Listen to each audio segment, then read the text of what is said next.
안녕하세요. 경제 읽어주는 남자 김원석입니다. 반갑습니다. 4월 마지막 한 주입니다.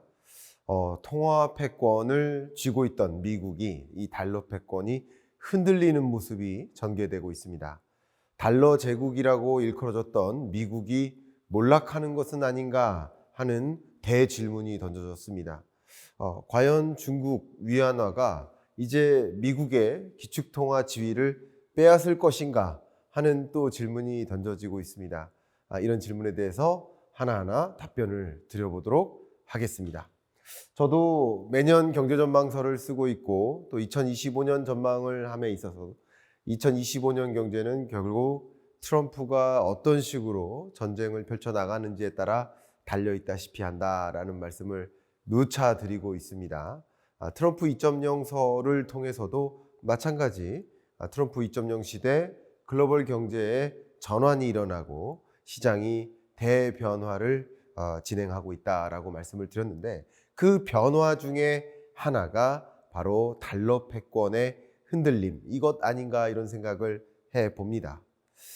얼마 전까지만 해도 트럼프는 자기가 스스로 왕인가 라는 의문을 갖게 만드는 상황이었었는데 이제 왕이 아니라 자국 경제를 그냥 불태워버리는 달러의 가치를 급격히 끌어올렸었던 미국이 이제 갑자기 그 달러 종이돈에 기름 붓는 그런 모습이 아닌가 하는 생각을 갖게도 만듭니다. 자, 그러면 지금부터 그 이야기를 집중해 보려 하는데 보시는 것처럼 얼마 전까지만 해도 미국이 자기 스스로를 공격하는 마치 다른 나라들을 다 공격하는 듯한 상호관세 전쟁을 펼쳐나가다가 그게 결국 자국의 부메랑이 되어서 충격을 주는 모습이라고 평가할 수 있겠는데 그게 오히려 Make America Great Again이 아니라 Make China Great Again 아닌가 하는 웃지 못할 더 이코노미스트의 표지도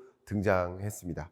자, 그러면 첫 번째 달러 패권 그 지위가 흔들리는가 그 질문에 대해서 답변 드려보도록 하겠습니다. 세계 외환 시장에서 주요국 통화의 비중을 한번 변화로 살펴보도록 하겠습니다. 보시는 것처럼 일평균 장외 외환 거래량 또 역내외 쌍방 거래 거래량이니까 이 거래량은 쉽게 말하면 제가 돈을 드리는 거예요. 받는 사람도 돈을 받는 거죠. 그럼 10,000원을 드리면 10,000원을 받는 사람도 있으니까 이 거래량을 추산할 때는 200%가 됩니다. 결론적으로. 근데 그 200%를 제가 100% 기준으로 치환한 겁니다. 2분의 1로 나누면 되죠. 그랬을 때 이 외환 시장에서 미국 달러가 거래되는 비중, 그게 44%대를 유지하고 있는 모습이에요. 그런데 유로화 저물고 있습니다. 엔화 저물고 있습니다. 영국 파운드와 미세하게 저무는 듯한 모습입니다. 호주도 그렇고 캐나다 달러도 그렇고 스위스 프랑도 그렇고 소위 말하는 기축통화국 혹은 기축통화국적 지위를 갖고 있는 나라들의 이 통화가 세계 외환 시장에서 거래 비중이 전반적으로 줄어들거나 주춤한 모습입니다. 위안화는요? 위안화는 불과 2001년 당시 약 25년 전만 해도 위안화 거래 비중은 0%였었습니다. 그런데 2010년 들어서 조금 색깔이 생겼죠? 조금 자리를 올라갑니다. 그러더니 지금의 경우 22년 기준 3.5%로 도약합니다. 다시 이 중국 위안화의 비중이 얼마나 늘어나는지 추세를 집중적으로 좀 살펴보도록 하겠습니다. 그러면 이 큰 그래프에서 중국 위안화만 떼놓고 쫙 연장해 보도록 하겠습니다. 연장해 보면 바로 이런 그래프의 모습입니다. 앞에 말씀드렸던 것처럼 200% 기준을 100% 기준으로 바꿨다고 말씀드렸는데 지금 보여드리는 이 자료는 200% 그 자체 기준으로 정식으로 보여드리는 자료입니다. 보시는 것처럼 세계 외환 시장에서 위안화로 거래되고 있는 그 비중 자체가 지속적으로 늘어나고 있고 2001년 당시 0%였지만 2010년 당시 또 0.9%로 올라섰지만 2019년 4.4%로 올라섰고 제가 한 2020년, 21년쯤에 이 비슷한 자료를 보여드렸었거든요. 그때까지만 해도 4.3%였었어요. 왜냐하면 이 데이터가 BIS가 3년에 한 번씩 조사를 하거든요. 역시 3년이 지난 지금 또 다른 데이터가 발표됐는데 7%로 올라섭니다. 위안화로 거래되는 결제 비중이 절대적으로 늘어나고 있는 모습입니다. 그러니까 달러의 지위가 흔들리는가라는 관점에서는 그닥 그대로인 것 같다라고 생각할 수도 있지만 위안화가 상당 부분 다른 통화를 누르고 올라서는 모습은 명확하게 전개되고 있다. 그러나 아직까지도 지금까지도 미국의 비중은 44%고 그리고 위안화의 비중은 3.5%밖에 안 되니까 될래야 될 수 없는 그런 수준의 비교입니다. 그러나 추세적으로 봤을 때 위안화가 상당 부분 자리를 차지해 나가고 있는 모습은 충분히 여러분들도 데이터를 통해서 확인하실 수 있을 거라고 생각이 됩니다. 그런데 지금 우리는 2025년을 살고 있지 않습니까? 지금 우리는 트럼프 2.0 시대를 살고 있지 않습니까? 근데 지금 바로 어떤 현상들이 일어나고 있는지 4월 들어서 5월 들어서 어떤 일들이 일어날 것으로 보이는지 우린 들여다봐야 됩니다. 마침 기사가 발표됐습니다. 홍콩 사우스 차이나 모닝 포스트 SCMP라고 굉장히 유명한 곳인데 여기서 분석을 했더니 기업의 24%가량이 위안화 결제를 늘릴 거라고 했고 이미 작년 2분기 21.5%에서 증가한 상황입니다. 그러니까 2024년 2분기 기준 21.5%로 위안화 결제를 늘려나갈 것이라는 의사를 밝힌 비중에 비해서 지금은 더 늘어나 있다는 거죠. 왜 늘어나 있을까요? 바로 달러 가치가 들쭉날쭉해서죠. 또 미국 통화에 대한 신뢰감이 무너져서죠. 미국 통화에 대한 신뢰감뿐만 아니라 미국 국격이나 미국 경제 상황이나 또 부채 수준이나 여러 가지 면에서 흔들리는 모습들을 보고 달러 인덱스도 떨어지고 이제 안전자산으로서 지위가 다소 흔들리는 모습도 상당 부분 나타나고 있습니다. 그러니까 차라리 위안화로 결제를 늘리자. 또 역시 중국과 더 많은 교역을 하고 있는 나라들 입장에서 또 미국과 등지고 있는 배타적인 중국 우방국들, 중국 동맹국들 관점에서는 굳이 달러로 결제할 필요가 없죠. 그러니까 이런 중장기적인 지정학적 흐름과 그리고 위안화의 공격적인 기축통화 지위로서 자리를 매김하기 위한 움직임과 또 트럼프 2.0 시대의 달러의 안전자산으로서의 지위가 흔들리는 모습이 다 같이 맞물리는 국면이다. 이렇게 표현하고 싶습니다. 그것이 달러 패권을 흔들리게 만드는 그런 배경이 되고 있다라고 생각해 볼 수 있겠습니다. 그런데 미중 간의 경제적 지위를 판단해 봐도 그런 부분들이 무시하지 못할 만큼 중기적으로 장기적으로 흐름이 전개되고 있는 게 아닌가 생각해 볼 수 있을 것 같아요. 2024년 기준으로 미국 GDP 규모와 중국 GDP 규모를 나열했습니다. 네, 당연히 G1 그리고 G2 국가가 지금 1위, 2위 자리를 유지하고 있습니다. 그런데 중요한 것은 미국 GDP 규모가 절대적으로 크다라고 할 수도 있겠지만 중국의 GDP 규모도 무시하지 못할 만큼 엄청난 규모를 갖고 있다. 한국 GDP 규모랑 비교해 보면 우리나라 GDP 규모의 10배가 넘는 게 중국 GDP예요. 근데 더 중요한 건 뭐예요? 미국은 2%로 성장하고 있단 말이에요. 중국은 4%, 5%로 성장하고 있단 말이에요. 그러면 GDP 규모가 늘어나는 정도는, 그죠? 늘어나는 정도를 보면 미국 GDP의 2%가 늘어나는 것과 중국 GDP의 4%, 5%가 늘어나는 것과 비교해 보면 늘어나는 그 규모적인 측면에서는 중국의 벽돌 쌓기가 더 빠르다라는 거죠. 더 큰 높은 벽돌을 쌓고 있는 중이라는 거죠. 아직 미국의 지위가 높지만 중국의 벽돌이 더 높게 쌓여져 가고 있다는 거죠. 그러면은 언젠가는 중국의 경제적 지위가 미국의 지위를 올라설 수 있지 않을까요? 그런 것들을 장기적으로는 가정할 수도 있지 않을까요? 맞습니다. 지금 그렇게 가정하고 있는 겁니다.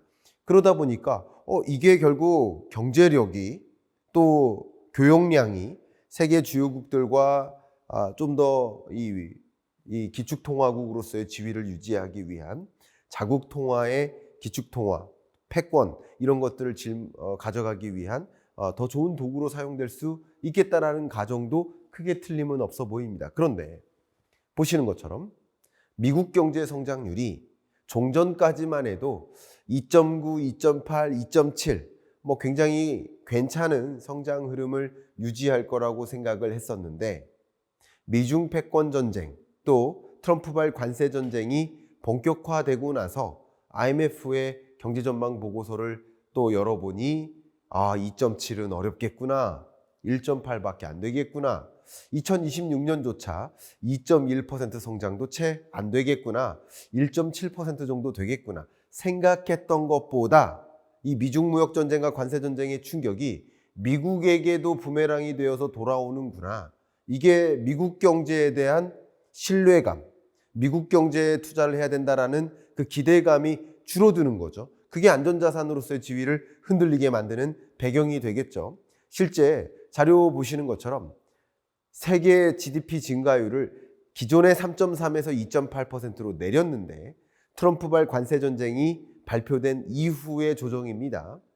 그 전의 조정치는 3.3%였다가 2.8%로 내려왔으니까 세계 경제가 종전보다는 고성장하지 못할 거라는 조정인 겁니다. 그런데 일본 조정폭은 0.5%포인트예요. 중국 조정폭은 0.6%포인트예요. 물론 한국 조정폭만큼 크지는 않습니다. 우리나라는 미중 무역 전쟁과 관세 전쟁의 영향도 있겠지만 우리 한국 경제 대내적인 정치적 불확실성, 정치적 혼란 그것들이 또 역시 반영됐다고 감안해 보자면 미국 경제를 0.9%포인트 조정했다는 것은 정말 어마어마한 조정이 아닌가 이렇게 의견을 드리고 싶습니다. 그만큼 관세 전쟁을 하고 미국을 더 위대하게 만들겠다고 외쳐왔는데 오히려 미국 경제에 부작용을 주고 미국만 더 손해가 나는 것이 아닌가 하는 의심을 품게 만들죠. 그게 결국 미국 경제를 혹은 미국 달러화를 또 안전자산으로서의 지위를 흔들리게 만드는 배경이라고 또 볼 수 있겠습니다. 다음은 미중 간의 무역 전쟁 그리고 중국의 반격 이 부분을 살펴보지 않을 수가 없습니다. 중국이 미국에 대한 그 공격에 대해서 그거 이해가 안 간다. 왜 이렇게 중국을 반격하느냐? 논리적인 근거를 세우는 게 뭐예요? 미국은 물론 만성 무역 적자국 맞아요. 만성 무역 적자국이지만 그 만성 무역 적자 규모에서 중국으로부터의 무역 적자 규모가 절대적으로 큰 것도 맞아요. 그러나 이 빨간색 선을 보세요. 전체 미국의 무역 적자에서 중국으로부터의 무역 적자 비중이 계속 급감하고 있지 않습니까? 여러분 바그래프를 놓고 봐도 전체 무역 적자에서 주황색의 크기가 상대적으로 작아지고 있지 않습니까? 물론 중국은 멕시코나 캐나다 등 주요국을 중심으로 우회 수출하거나 우회적 수출을 단행하고 있기 때문에 그게 결과적으로는 미국으로의 수출이 기본적으로 줄어들게 만들 수 있는 배경일 수도 있습니다. 그러나 어쨌든 미국이 왜 중국한테 이렇게 관세 보복을 하느냐? 우리 중국으로부터의 직접 미국 수출액은 줄었는데 그리고 우리와의 직접 무역 수지 적자폭은 많이 감소했는데 지금까지 이렇게 노력해 왔는데 왜 중국에게 관세를 부과하느냐?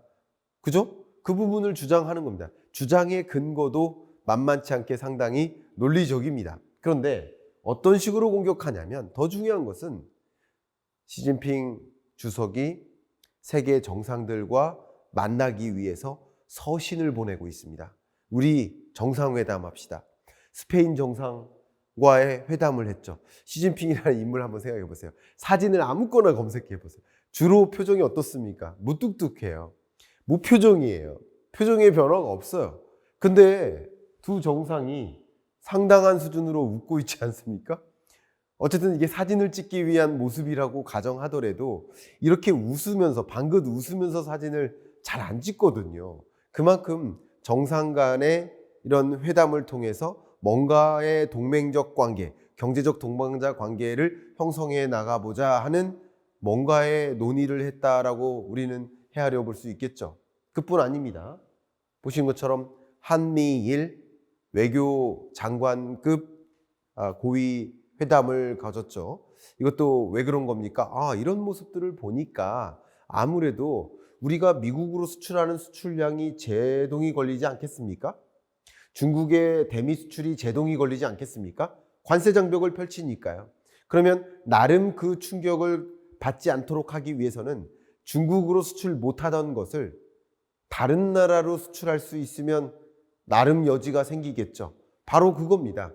세계 많은 국가들이 미국이라는 세계적인 그 소비 시장을 겨냥해서 수출을 해 왔는데 이제 미국으로의 수출이 막힌다 그러면 그걸 어딘가는 보내야 되지 않겠습니까? 가장 대표적인 예가 알루미늄과 철강을 멕시코와 캐나다에서 생산하는데 철강 알루미늄에 대해서 관세율을 올리다 보니까 미국으로 수출을 못해요. 그럼 수출 못한 철강 알루미늄이 어떻게 됩니까? 유럽으로 보내는 거죠. 저렴하게 보내는 거죠. 이렇게 이들끼리 정치적 동맹이라든가 우호적 관계를 형성하자라는 게 아니라 전략적으로 미국이 이렇게 세계 만국에 대해서 관세를 조치를 할 경우 우리는 우리끼리 그런 뭔가의 교역을 통해서 살 길을 마련할 필요가 있지 않느냐라는 이야기인 겁니다. 중국이 이 부분에 있어서 굉장히 적극적이에요. 왜냐하면 일본 같은 경우도 적극적으로 미국의 거세게 대항하지는 않잖아요. 우리나라도 마찬가지고요. 다소 고개를 숙이는 모습이잖아요. 근데 중국은 계속 같이 맞대응하고 유럽도 같이 맞대응하는 그런 표현들을 계속 해오고 있지 않습니까? 그렇게 중국이 이런 면에서 공동 대응을 준비하고 있다. 제가 자주 보여드렸던 그래프입니다. 미국의 GDP 규모가 26.3%예요. 근데 미국을 제외한 나머지 나라들의 총 GDP 합계는 73.7%입니다. 그러니까 미국을 제외한 나머지 국가들이 이럴 때일수록 대미 수출이 막힐 테니까 우리끼리 교역을 많이 강화하자 하는 공동 대응의 움직임을 가져가는 행보를 보면서 미중 무역 전쟁이 트럼프 입장에서 계속 지속했다가는 내가 고립되는구나. 중국을 고립시키려고 했는데 오히려 내가 고립되는구나 라는 생각을 하지 않을 수가 없습니다. 그런 면에서 트럼프 미 대통령은 다소 관세 전쟁에서 또 미중 무역 전쟁에서 한 발 물러서는 행보라고 평가해 볼 수 있겠죠. 자료 보시는 것처럼 베센트가 뭐라고 합니까? 미중 간 무역 이슈에 관해서도 빅딜의 기회가 주어질 수 있다. 만약 중국이 재균형을 원한다면 함께 그렇게 하자. 믿기 어려울 정도의 기회가 있다. 이렇게 이야기를 합니다. 누가 공격했습니까? 미국이 공격한 거 아닙니까? 제가 친중 성향을 갖고 있는 게 절대 아닙니다. 분명 오늘 내용 들으면 사람들이 저 사람 친중 성향인가 봐. 친미였던 걸로 알고 있는데 친중으로 바뀌었나 봐. 아마 이런 댓글이 달릴 것 같다는 생각은 드는데 그게 아니라 미국 입장에서 어쨌든 관세 전쟁을 선포한 그 장본인이 트럼프 미 대통령이고 관세 전쟁을 발표했는데 근데 중국이 보복 조치를 같이 맞대응하고 있는 것 아닙니까? 보복 조치 하지 말라고까지 경고했단 말이에요. 근데 보복 조치를 바로바로 대응하고 있죠. 그러니까 이게 보복이고 보복의 보복이고 보복의 보복의 보복이고 계속 싸운단 말이에요. 안 되겠다. 내가 이 중국에게 공격을 가했지만 좀 중국이 먼저 전화 올 줄 알았는데 중국이 먼저 고개를 숙이고 우리 이러지 맙시다. 싸우지 맙시다. 전화 올 줄 알았는데 아무 전화도 안 오는 거예요. 아무 연락이 없는 거예요. 그래서 지금 뭐 하는 겁니까? 내가 연락하는 거죠. 내가 때리긴 때렸지만 우리 화해하도록 하자. 좀 제발 좀 전화 좀 해다오. 이렇게 역전된 겁니다. 이렇게 표현하고 있는 겁니다. 그런데 여기에 중국에서는 어떻게 표현합니까? 사실 이 표현도 표현이지만 급도 달라요. 여러분, 일국의 재무부 장관이잖아요. 우리 경제부총리급인 거잖아요. 미국에. 근데 외교부 장관이 나오는 것도 아니고 외교부 대변인이 나와서 이렇게 얘기합니다. 우리는 싸우기를 원하지 않지만 싸움을 두려워하지도 않는다. 무시무시한 표현이죠. 그래 나도 싸우고 싶지 않아. 싸움은 네가 걸었잖아. 그리고 네가 싸움 걸어도 나는 두렵지 않아. 그러니까 화해를 원한다면 네가 원해. 네가 얘기해. 네가 전화해. 이런 입장을 표명하는 거예요. 이렇게 미중 무역 전쟁의 경과가 생각했던 것보다 미국이 으르렁 되면 중국이 깨갱할 줄 알았는데 깨갱 안 하고 중국도 으르렁 하는 거예요. 근데 같이 으르렁 되다 보니 오히려 내가 좀 스크래치를 입을 수도 있겠구나 하는 생각에 미국이 중국을 이겼다고 보진 않지만 미국이 이겼다고 보기도 어려운 상황. 중국이 이겼다라고 보기도 어렵지만 미국이 중국을 이기지는 못한 상황. 결론적으로는 미국이 지금 이 기세 싸움에서 지고 있는 모습이죠. 밀려 있는 모습이죠. 자, 그러다 보니까 아무래도 미국 경제에 대한 또 미국 트럼프 행정부의 정책 방향에 대한 의심을 많이 품게 되는 것이고 그게 미국 달러화 가치를 격화시키는 요인이 되고 있다고 생각합니다. 또 역시 정치적 지위가 흔들리는 것도 만만치 않아요. 정말 미국 전역에 걸쳐서 50여 개 주에 걸쳐서 6, 70만 명에 달하는 시위대가 hands off, 손 떼라, 관세 전쟁 그만둬라 라는 이 시위가 대규모 시위가 일어나고 있지 않습니까? 역대급 시위입니다. 특히 트럼프는 어떤 인물이에요? 정치적 인물이에요. 정치인입니다. 그럼 정치인이 가장 신경 쓰는 게 뭘까요? 정치적 지지죠.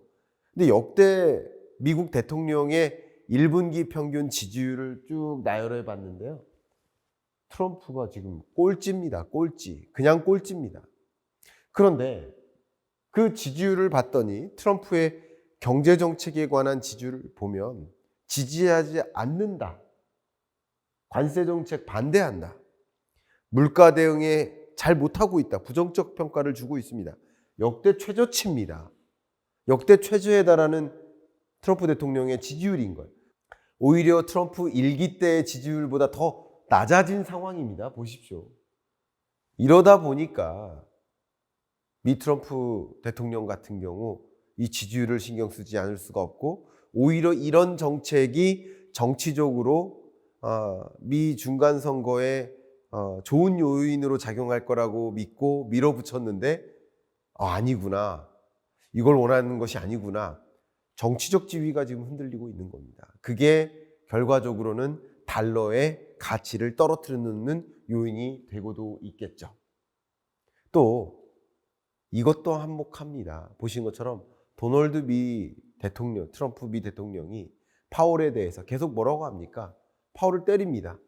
Mr. Too Late. 너무 느린 사람이야. 의사결정이 느려. 중대한 실패자야. Major Loser. 파월 의장을 해임하겠다. 충분히 빨리 해임을 이뤄낼 수 있다. 계속 압박하는 겁니다. 이런 압박하는 모습조차 미국의 통화 정책을 의심케 만들죠. 달러를 누가 만들어요? 달러를 누가 찍어냅니까? 연준이 찍어내는 거 아니겠습니까? 중앙은행이 찍어내는 거 아니겠습니까? 근데 그 중앙은행을 흔들고 있단 말이에요. 그런데 흔들린다고 흔들리면 좋겠는데 트럼프 입장에서 흔들린다고 흔들리지 않는 거예요. 해임 못 시킨다는 거죠. 해임 사유를 부각시킨다고 하지만 사실 그게 해임 사유가 안 될 거라는 주장이 계속 제기됐고 저는 계속 그거를 제기했었죠. 또 그림자 연준 의장을 만드는 거 아닌가, 그러니까 무력화시키는 거 아닌가 이런 제안도 많이 했었는데 사실 그러면 그럴수록 연준 위원들이 공동 대응합니다. 그러니까 해임시키겠다, 연준 의장을 무력화하겠다라고 하면 할수록 연준 위원들이 가만히 있지 않는다는 거예요. 그래서 오히려 통화 정책의 기조를 금리 인하 기조를 유지하도록 압박한다고 하는데 압박하면 압박할수록 연준 의장 입장에서 한번 생각해 보세요. 트럼프가 금리 인하라고 했어요.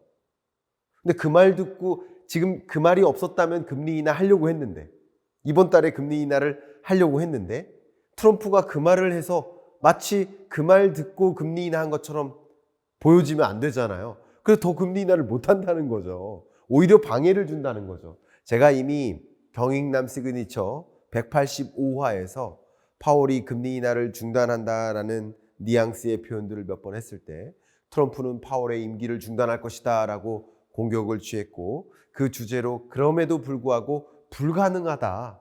그건 불가능한 일이다. 해임시킬 수도 없고 그림자 연준은행을 만들 수도 없고 그런 건 불가능하다라고 이 경익남 시그니처에서 분명히 말씀드렸습니다. 궁금하신 분은 이 영상을 또 확인해 봐 주시길 바라고요. 어쨌든 이렇게 흔들지만 통화정책을 아예 흔들려고 하지만 독립성을 위반하고 있지만 근데 그런다고 독립성을 위반할 수도 없고 흔들 수도 없다라는 거죠. 그런 관점에서 오히려 달러의 패권적 지위가 흔들리는 모습이다. 이렇게 평가를 하지 않을 수가 없습니다. 여섯 번째, 미국의 경제의 취약한 구조도 드러나고 있습니다. 미국의 재정 수지가 계속 GDP 대비 비중으로 봤을 때 마이너스입니다. 재정 적자입니다. 순이자 지출이 유독 뚱뚱하죠. 전체 재정 수지에서 기초 재정 수지 적자 폭이 있지만 순이자 지출로 인한 재정 수지 적자 폭이 상당히 많은 기여를 하고 있다라고 여러분 확인하실 수 있습니다. 또 자료를 보시면 재정 수지 적자가 앞으로도 계속 장기화될 것으로 보고 있습니다. 그런데 순이자 지출, 여러분도 돈 빌리면 이자 내요. 기업도 돈 빌리면 이자 내요. 정부도 역시 돈 빌리면 이자 내는 겁니다. 순이자 지출 비용이 늘어나요. 근데 가뜩이나 금리가 높아져 버렸으니까 이게 순이자 지출 규모가 눈덩이처럼 쌓인 거예요. 2022년 금리 인상기를 기점으로 해서 순이자 지출 비용이 드라마틱하게 가파르게 상승하죠. 그러고는 방위비 수준을 오히려 넘어서요. 일국의 방위비 예산이 이자 지출 비용보다 적어요. 미국과 같은 나라가. 그런 구조로 가고 있을 만큼 재정 적자에 의존하고 있고 이자 지출이 눈덩이처럼 쌓여가고 있으니까 높은 금리는 더 부담이 되지 않을까요? 금리가 좀 낮아지기를 바라지 않을까요? 그렇게 경제에 취약한 구조가 드러납니다. 지금 보여드리는 것처럼 미국의 순이자 지출 비용이 방위비 지출도 넘어서고 메디케어, 메디케이드 정말 많은 중요한 국가가 중요하게 다뤄야 할 그 영역의 정부 지출을 넘어선 수준으로 이자 지출이 늘어나고 있어요. 금리 좀 제발 내려갔으면 좋겠다 하는 마음일 겁니다. 그런데 보시는 것처럼 안전자산으로서의 지위가 흔들리게 된 중요한 배경이 또 국채금리 상승 아니겠습니까? 국채금리가 상승할 때마다 깜짝 놀라는 거죠. 취약한 거죠. 근데 많은 분들이 국채금리가 상승하고 그리고 달러의 가치는 오히려 곤두박질 쳐요. 그러니까 달러가 이제 안전자산으로서의 지위가 사라져가고 있는 거예요. 근데 국채금리는 상승한다는 얘기는 좀 상충되잖아요. 국채금리가 상승하면 달러 가치가 강해질 가능성이 높은데 달러 가치는 달러 가치대로 약화되고 국채금리가 상승한다는 얘기는 달리 해석을 해야 됩니다. 누군가가 미 국채를 팔고 있다는 것이고 국채를 발행해도 누구도 잘 안 사고 있다고 설명할 수 있겠죠. 이게 바로 달러의 안전자산으로서의 지위가 흔들리고 있는 모습을 여실히 보여주는 근거라고 볼 수 있겠습니다. 그런데 많은 사람들이 이거 중국이 팔았다, 일본이 팔았다, 헤지펀드가 팔았다. 자꾸 이런 이야기를 많이 이게 주고받는다는 사실을 저는 알고 있습니다. 그러나 누가 팔았다는 그렇게 중요하지 않은 것 같습니다. 이렇게 자료 보시는 것처럼 중국은 상대적으로 미 국채 보유량을 줄여나가고 있는 모습이고 일본은 그 비중을 유지하고 있는 모습이에요. 그 밖에 다른 나라들도 비중을 늘려나가고 있는 모습인데 근데 이런 움직임 속에서 중국이 어쨌든 적극적으로 미 국채를 매수하려 하지 않고 적극적으로 매도하려 하거나 또 일본 같은 경우도 그 밖에 다른 나라도 적극적으로 매도하려 한다면 그럼 미국 달러 안전자산으로서의 지위는 흔들릴 수 있지 않을까요? 적어도 이 매도한다라는 의사결정은 힘든 의사결정입니다. 제가 마치 벌이 침을 쏘고 죽는 듯한 모습에 비유한다고 할 수 있겠죠. 예를 들면 중국이 보유하고 있는 약 7천억 달러 규모의 국채 보유량 중에 예를 들어서 2천억 달러를 매도해요. 그러면 나머지 5천억 달러에 달하는 미 국채 보유액은 가치가 더 곤두박질 치겠죠. 국채 가격이 떨어질 테니까요. 그런 결정은 하기가 쉽지는 않습니다. 그러나 제가 드리는 의견은 뭐냐면 미국이 경기 부양을 위해 또 중간 선거를 위해 더 적극적으로 재정을 편성하려 하고 그러려면 국채를 더 많이 발행해야 될 텐데 아무도 그 국채를 안 사요. 안 사는 의사결정을 공동대응으로 할 수도 있는 거죠. 매도하기는 어려워도 안 사는 결정은 할 수 있죠. 잘 안 산다, 안 팔린다 그러면 사실 국채를 발행하기도 어려운 거죠. 이런 것들은 미국 정부로서는, 재무부 장관으로서는, 트럼프 행정부로서는 도저히 그런 상황을 견뎌내기가 어려울 만큼 힘든 공격이 될 수 있습니다. 그러니까 이런 여러 가지 견해를 가지고 미국의 달러가 안전자산으로서의 지위가 상당 부분 흔들리고 있다는 것은 사실이다. 단기간 안에 중국 위안화가 미국 달러화의 기축통화적 지위를 대체하기는 어려울 것입니다. 그러나 점진적으로 미국 달러화의 지위가 흔들리고 있고 점진적으로 중국 위안화는 그 지위를 늘려나가기 위해 노력하고 있으니까 단기적으로는 중국이 미국을 압도하거나 추월할 만큼의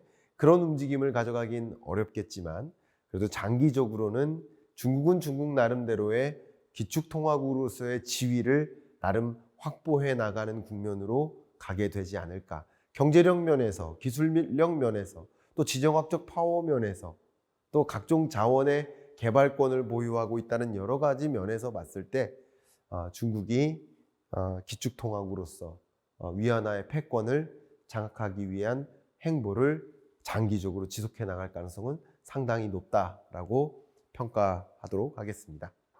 자, 여러분들이 궁금하신 이 대질의에 대해서 답변을 드렸는데요. 제가 매일 여러분들과 유튜브를 떠나서 또 굿모닝 마켓을 통해서 소통하고 매주 여러분과 줌 수업을 통해서 자주 만나 뵙고 있어요, 이미. 그리고 매월 월간 특강을 통해서 여러분과 세미나를 통해서 자주 중요한 주제를 놓고 심층 분석해서 전달해 드리고 있습니다. 유튜브의 한계를 넘어서서 더 적극적인 소통과 더 많은 정보의 공유가 필요하신 분들이라고 한다면 이 고정 댓글 상단에 안내되어 있는 링크를 확인해 보실 것을 추천드리면서 이번 주 경제 읽어주는 남자 마무리하겠습니다. 감사합니다.